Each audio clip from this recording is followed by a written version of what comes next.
chef de l'État, chef de gouvernement, mesdames et messieurs les présidents des institutions de la République, mesdames et messieurs les membres du gouvernement, mesdames et messieurs les honorables députés à l'Assemblée nationale, mesdames et messieurs les chefs et représentants des partis politiques, distingués invités, mesdames et messieurs,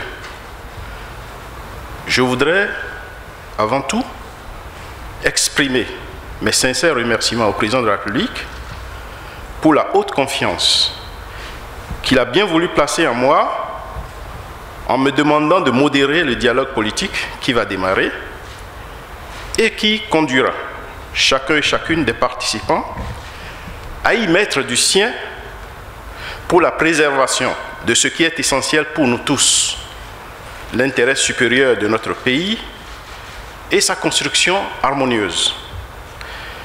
J'accepte les charges républicaines qui m'ont été ainsi confiées. À cet égard, je voudrais, profitant de l'occasion, citer ici les prescriptions de l'article 36 de notre Constitution du 11 décembre 1990 qui s'énonce avec force comme suit. Chaque Béninois a le devoir de respecter et de considérer son semblable sans discrimination aucune et d'entretenir avec les autres des relations qui permettent de sauvegarder, de renforcer et de promouvoir le respect, le dialogue et la tolérance réciproque en vue de la paix et de la cohésion nationale. Le dialogue et la tolérance, dit le Constituant. Dialoguer pour la paix dans notre pays et la cohésion nationale est donc pour chaque enfant de ce pays un devoir constitutionnel, une obligation suprême. Je voudrais souhaiter que nous y mettions du cœur et de l'allant pour ne pas trahir notre destin commun. Pour l'atteinte des objectifs des présentes assises, notre tâche, me semble-t-il, est grandement facilitée par le message circonstancié que vient de nous délivrer le chef de l'État.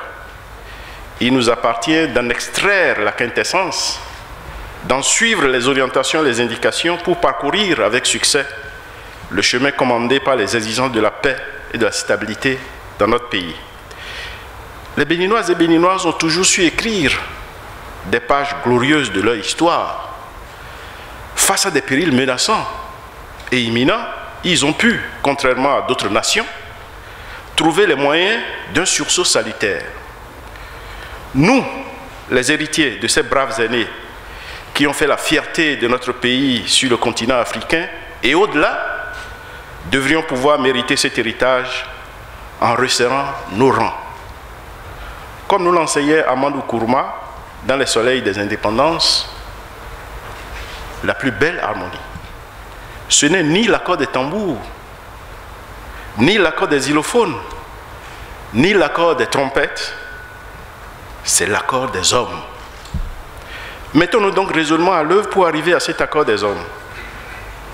Je vous remercie de votre bienveillante attention.